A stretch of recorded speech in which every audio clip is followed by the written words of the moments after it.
It's Tuesday, August 29th. I'm Josie Duffy Rice. And I'm Tre'vell Anderson, and this is What a Day, the pod that wants Eminem to take it a step further with Vivek Ramaswamy. Yeah, the rapper just told the Republican presidential candidate to stop using his music. And Eminem, we really need you to just tell him to stop, period. Just all out stop.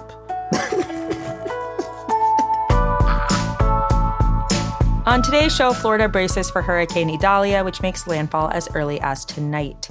Plus, we hear from the WAD Squad who are trans and scared for their own health care. I was afraid that if I didn't make the choice now to move forward with surgery, that the government would take away the opportunity at all. That's coming up. But first, a quick update on one of Trump's many cases, this one being the federal criminal trial in which he is charged with attempting to subvert the 2020 presidential election results on January 6th. A date has finally been set for that trial. It'll be on March 4th, 2024, so in about 6 months, and interestingly enough, the day before the Super Tuesday primary, which, Josie, really means it's just going to be even more chaotic of a time period. Honestly, how could it get more chaotic? And yet it will. And yet it does. Every single time. Every single time. Yeah. U.S. District Judge Tanya Chutkin made the decision Monday after a contentious back and forth in court in which Trump's defense counsel and the prosecution basically clashed on when the trial should begin. The prosecutors were pushing for a January start date at the very top of the year, saying that it is important to get the case going, in part because Trump, with his near daily social media posts, has, quote, publicly disparaged witnesses. He has attacked the integrity of the court and of the citizens of the District of Columbia who will make up the jury pool and could be swayed by his foolishness and his carrying on. Trump? Never. So if January is what the prosecutors wanted, what date was Trump lobbying for? Yeah, so Trump's lawyers were trying to get an April 2026 start date, which is completely absurd, but also very much mirrors what we know to be Trump's legal MO, which is delay, delay, delay. But the judge wasn't having it, ultimately saying that a January 2024 date doesn't give the defendant time enough to prepare for trial, but that an April 2026 date was, quote, far beyond what is necessary. Honestly, I kind of admire the boldness of saying 2026. So you mentioned that the start date is the day before Super Tuesday. How might that actually impact the case? Yeah, besides it being just hella complicated and chaotic for those of us who have to cover all of this, it really is unclear. But Judge Tanya surely couldn't care less. She said that, quote, setting a trial date does not depend and should not depend on the defendant's personal or professional obligations. But she did note that she took into consideration the trial schedules for Trump's 3 other indictments, and this trial does currently overlap with the New York indictment, where Trump is charged with violating state laws regarding the maintaining of false books and records by concealing hush money payments. But as we've said entirely too much on the show covering this man already, all of this is super unprecedented. We don't know how any of this is really gonna net out because we're literally living through a case study, and I happen to hate it all, in case you were wondering, Josie. Yeah, it's pretty bad. It's only gonna get more intense. And I have to say, I expect it to get delayed even more than March. So I have a feeling we'll be living in this nightmare for even longer than we have been. No, thank you. We've also got an update for you on Tropical Storm Idalia, which is headed towards the U.S. and is expected to become a major hurricane by the time it likely hits Florida later today. Experts have warned Florida residents to prepare for very severe weather, including a potentially deadly surge. The storm is expected to be particularly bad due to the abnormally hot water in the Gulf of Mexico. Climate change once again. It keeps showing up, even though some people would like us to believe that climate change isn't real. And yet we have yet another example. So where exactly in Florida is it expected to hit, and where's it headed? It's kind of hard to predict, according to forecasters at the National Hurricane Center, but it is looking like it will hit the west coast of Florida, and winds are expected to be about 115 miles per hour when it makes landfall, which is, I mean, as you can imagine, just outrageous. That will make it a Category 3 storm, and anything higher than a Category 2 storm is considered major. Those same forecasters also said that there could be a storm surge, which means an abnormal rise in sea levels up to 11 feet. Wow. Which will, of course, mean flooding, damage to the coastline. High storm surges are the leading cause of death during hurricanes, actually. So 11 feet storm surges are really expected to do some damage. As for where it's going, it's expected to hit southeast Georgia, and then by Thursday, the eastern Carolinas. So listeners in that area, start taking precautions now to keep yourselves safe. Absolutely. In the meantime, what are Florida officials doing to prepare as they take the first hit? Well, Governor DeSantis is in Florida, having left the campaign trail to be in the state during the storm. Imagine that. President Biden has already declared the hurricane an emergency, and 1,100 members of the National Guard have been activated. Meanwhile, 46 of the state's 67 counties are currently under a state emergency declaration as of record time on Monday night, and schools in many counties are expected to be closed until Thursday.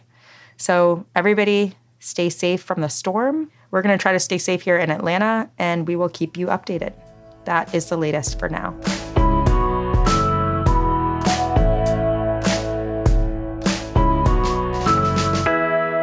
Let's get to some headlines. Headlines. Hawaii's electric utility on Sunday took partial responsibility for the recent wildfires in Maui, but appeared to fault the county for most of the destruction on the island. Its statement comes in response to a lawsuit by Maui County that blamed the utility for the deadly wildfire that tore through Lahaina and killed at least 115 people. To break it down for you, here's what the electric utility said happened. The first fire broke out in the early morning of August 8th, and it was caused by power lines that fell in high winds. Firefighters declared that fire 100% contained and left the scene. According to Hawaiian Electric, their power lines had been de-energized for more than 6 hours when the second fire started in the same area at about 3 p.m. The utility said its own crew members who were in the area making repairs spotted a small fire nearby and called 911 to report it. And when firefighters arrived, they were unable to contain the second fire before it spread to Lahaina and became the deadliest U.S. wildfire in more than a century. The utility did not provide a cause for the second fire. Meanwhile, officials with the Bureau of Alcohol, Tobacco, Firearms, and Explosives are looking into the origin of the fire itself. Former LA City Council member and County Supervisor Mark Ridley-Thomas was sentenced to 3.5 years in prison yesterday. He was convicted on corruption charges in March and was also ordered to pay a $30,000 fine. While in office, Ridley-Thomas voted to support county contracts that would have favored the University of Southern California. In exchange, one of the school's deans provided his son a full scholarship and a faculty job. And still more, Ridley-Thomas and the dean, Marilyn Louise Flynn, worked together to funnel about $100,000 from a campaign fund through the school and into a nonprofit run by the former supervisor's son. His son, for the record, was forced to resign from the state assembly because of accusations of sexual harassment. Ridley-Thomas was a longtime local politician with over 3 decades of public service, and handing down the sentence on Monday, U.S. District Court Judge Dale Fisher said in court that, quote, Ridley-Thomas's motive was to benefit his son and himself. He was willing to betray the trust placed in him by the community to do so. And we've got more news on Spain's soccer chief, Luis Rubiales. Listen, we are just as sick of saying his name as you are of hearing it, but here we are. Now, the presidents of Spain's regional soccer federations have called for his resignation after they had an emergency meeting yesterday. Rubiales has been under fire ever since he kissed Spanish player Jenny Hermoso shortly after her team won the World Cup. Along with the mounting pressure to resign, Rubiales could face sexual aggression charges from Spanish prosecutors who are investigating him for sexual abuse. And to make this situation more bizarre, Rubiales' mother has locked herself in a church and said she is on a hunger strike to protest the treatment of her son. She said that she would continue her personal protest until the, quote, inhuman, bloodthirsty witch hunt which my son is being subjected to comes to an end. I'd just like to say that this is probably not the time to be going on hunger strike. Look, I love a good protest. Well, but not this one. Not this one. This isn't the one. Sorry, friend. This is not the one, love. At all. The visual effects crew at Walt Disney Studios got one step closer to unionizing on Monday. They filed for a union election with the National Labor Relations Board. 80% of the crew's members have signed authorization cards, making it clear that they want to form a collective bargaining unit. The move comes after visual effects workers at Marvel Studios also filed for a union election. Those votes are being cast right now and will be counted on September 12th. If workers at Marvel and Disney win their elections, they'll join the ranks of the International Alliance of Theatrical Stage Employees, or IATSE. IATSE visual effects organizer Mark Patch released a statement on Monday saying, quote, "Today, courageous visual effects workers at Walt Disney Pictures overcame the fear and silence that have kept our community from having a voice on the job for decades." And finally, let's give it up for trans activist Dylan Mulvaney. And the winner is... Dylan Mulvaney! She took home the trophy for Breakout Creator at the 2023 Streamy Awards. Mulvaney is known for her musical theater content as well as trans advocacy, like her popular TikTok series, Days of Girlhood. But she also became the target of harassment and anti-trans hate from conservatives after she promoted Bud Light in an Instagram post last summer. Here's what she had to say about that and more during her acceptance speech Sunday. There's also been an extreme amount of transphobia and hate. And I know that my community is feeling it, and I now know that even our allies are feeling it.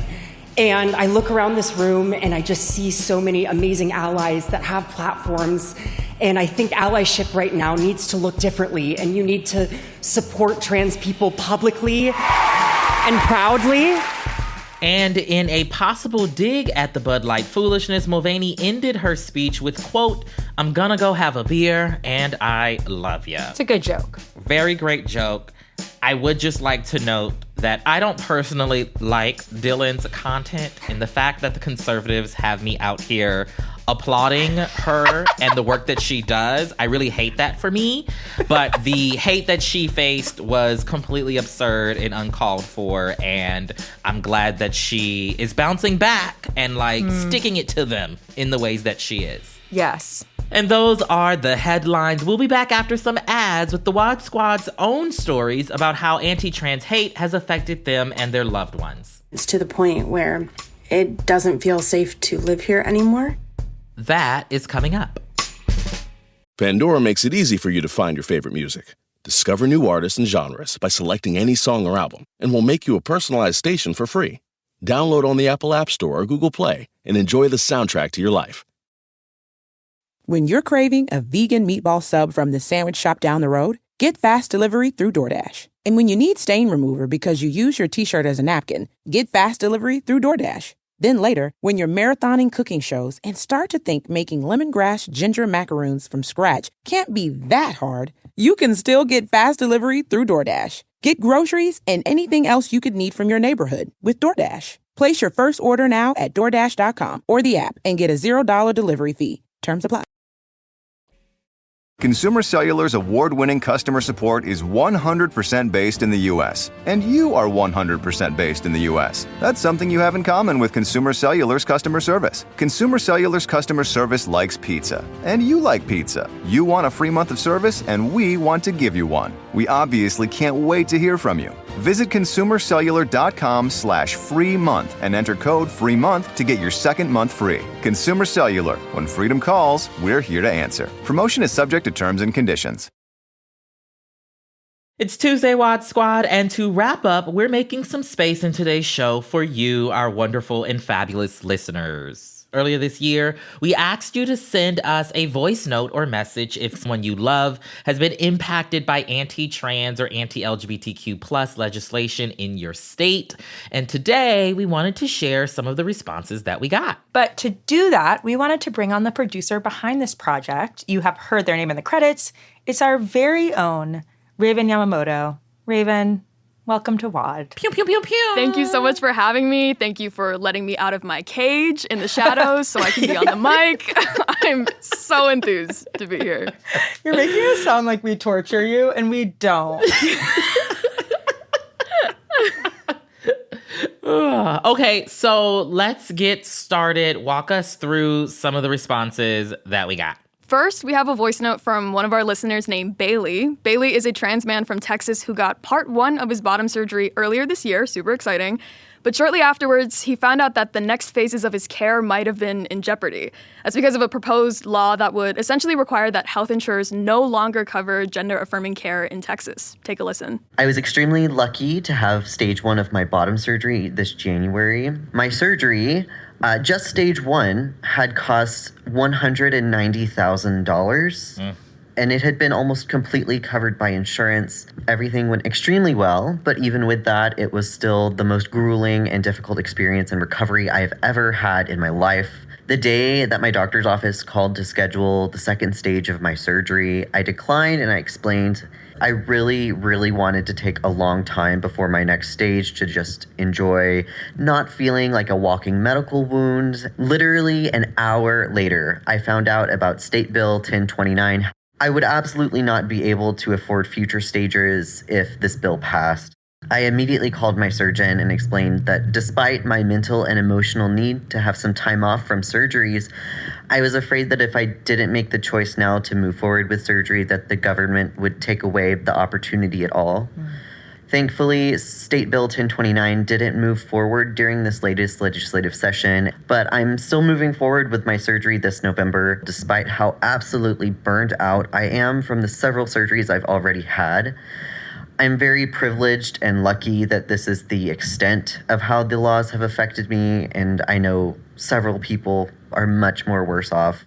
You know, one of the things that I think is interesting is that the folks in these state legislatures across the country are making it seem like it is so easy and so quick of a decision, right? To live as our truths as trans people. Right. And I think what Bailey is sharing, right, is that it's actually a whole long, extended, grueling, somewhat traumatic process, right? To go through everything that we have to go through to get this type of like life-saving, affirming care. And it's also a reminder, like, does anybody just get surgery willy-nilly of any kind? That's not something that people do, especially in the healthcare system we have. People don't choose to get medical intervention without thinking about it, without needing it, without it affecting their day-to-day life. This idea that you would get on TikTok and tomorrow decide to get serious medical intervention, like, it just doesn't add up with anything we know about people. Yeah, it's absolutely just heartbreaking, I think, to also think about how personal such a decision is that you weigh heavily on your mind for so many hours of your day, and to feel like that has to be rushed and that you can't take the amount of care that you'd like to with your own body, your mind, and your spirit. I can't imagine having to do that under duress. Yeah. And it should be a really joyful process also, right? Like, this is something that, like, should be something that you are excited about and, like, can move at your own pace with. But I feel like just the fear of it just not being in reach anymore is, like, enough to make people be like, well, even though I'm absolutely uncomfortable and I don't want to do it this fast and feel like it would really impact my quality of life, I have to. Like, there's no other choice that I have. And having the choice is just so important. So really heartbreaking stuff. We also have a listener, an anonymous listener from Florida, who spoke about the impact of their state's block on gender-affirming care for adults. Take a listen to that one. My partner is a trans man, and within 2 weeks of DeSantis signing into law some of his hateful bills, he is already struggling to get his testosterone and being rescheduled and moved around and having to ration his medication. And it's unbelievable. And it's to the point where it doesn't feel safe to live here anymore. I'm pansexual myself, and I feel like I can't even be proud. I have an equality sticker on my car, and even that worries me. This is the goal, right? Is to scare people, to make them live in fear, to make them live in silence. The tone of this legislation is like, these people aren't scared enough. They're living too proudly. They're not ashamed enough. And I think the difference between shame and fear is really relevant here. Because you cannot be ashamed, but you can be scared in your own home, because this sort of hate is being fostered and fomented. I know that DeSantis and everybody else, they think that this type of legislation will stop trans people from being trans and from existing, but the reality is that it's just going to drive more and more folks to the black market and to create testosterone and estrogen passing communities in ways, to be clear, that trans people have done before, prior to an era where you can get greater access in various different ways. but it's not going to stop trans people from getting the care that we need. It's just going to force us to find a way or make one. Not that they care about thinking this deeply about the impact of their laws, but this is one of the many ways in which we're going to see the impact show up. Yeah, and I think that's why it's so important to refer and really acknowledge that gender affirming care is life-saving care as well, right? These are things that we need. They're not just things that we want or elect to have. They're absolute necessities to us, and forcing us to resort to other ways to get these things is inherently making us even less safe than we already aren't. And it also, again, the whole thing about it being gender affirming care for adults is the craziest part to me. Banning it from kids wasn't good enough. They really want to get rid of transness as a whole, and I think that's just so evident. And they swore it was just about kids. I mean, they swore up and down it was just about children. And everybody knew what this was actually about. And that's what's happening. Absolutely. And finally, we have another trans listener who would like to remain anonymous. They wrote to us about how they moved across the country when lawmakers in their home state began considering several anti-trans laws. They're currently somewhere safer, but described how difficult of a decision it was for them to leave.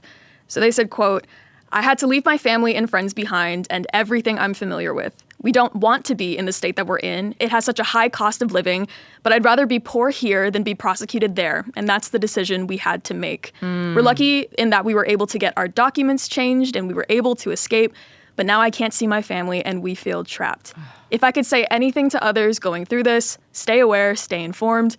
We as trans people have a unique ability to be adaptable. We will survive," end quote. This person saying that they rather be poor in the state that they're in now than prosecuted in Florida or whatever state they were in prior to.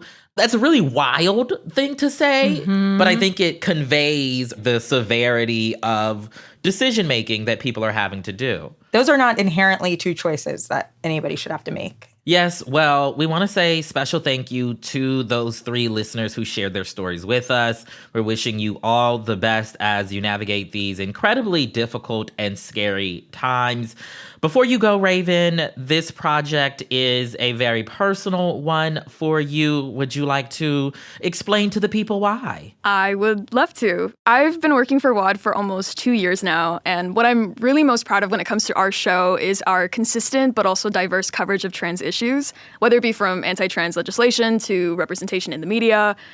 Everyone by We See Each Other, a Black trans journey through TV and film by Tre'vell Anderson. Period. Please do, immediately. I was legally obligated to say that. Whether it's from anti-trans legislation, representation in the media, or just instances of trans joy, it's been such rewarding work. And I'm trans myself and working on trans stories, mostly with you, Tre'vell, over the past several months to just highlight our voices and the real harm that legislative attacks cause our bodies, our minds, and our spirits have really helped me feel like I'm doing my part in the fight against hate.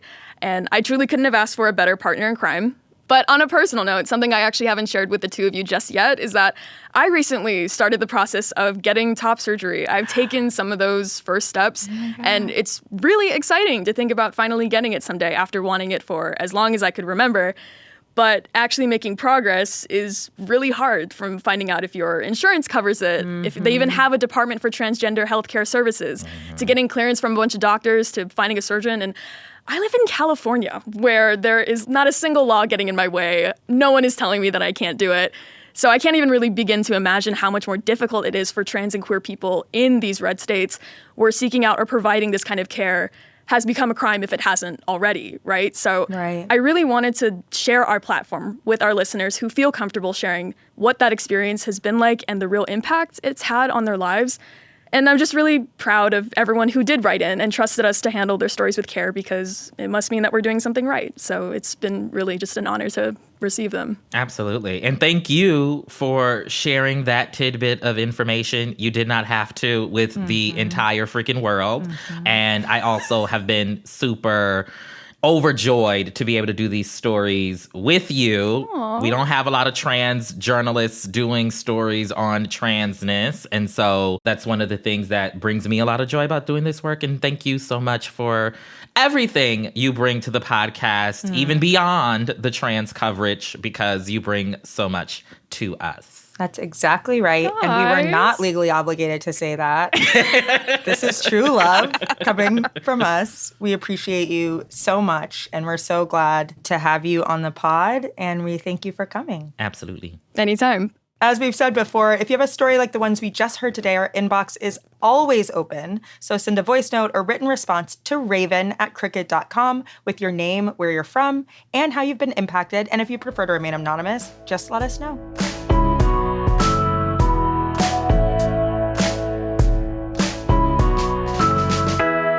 Two more things before we go. One quick thing. We wanted to clarify something about yesterday's latest. One of the prosecutors I talked about, Aramis Ayala, was removed from death penalty eligible cases by the governor.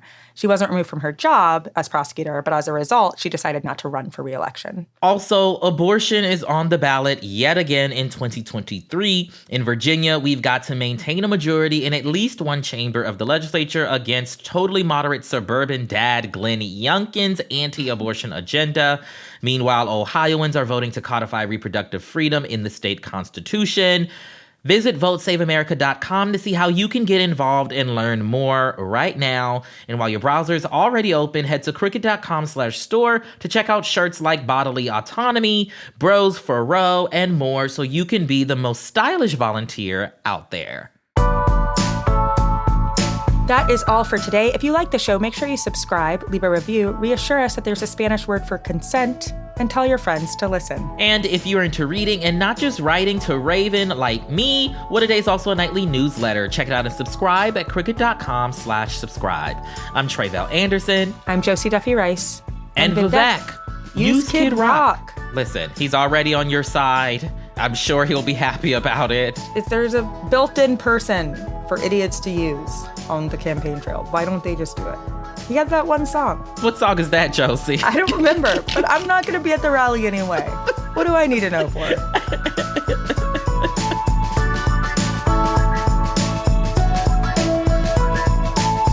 What A Day is a production of Crooked Media. It's recorded and mixed by Bill Lance. Our show's producers, Itzi Quintanilla, Raven Yamamoto, and Natalie Bettendorf are our associate producers, and our senior producer is Lito Martinez. Our theme music is by Colin Gilliard and Kashaka.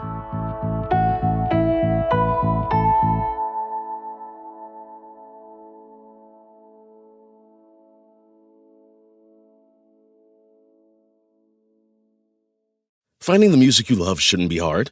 That's why Pandora makes it easy to explore all your favorites and discover new artists and genres you'll love. Enjoy a personalized listening experience simply by selecting any song or album, and we'll make a station crafted just for you. Best of all, you can listen for free.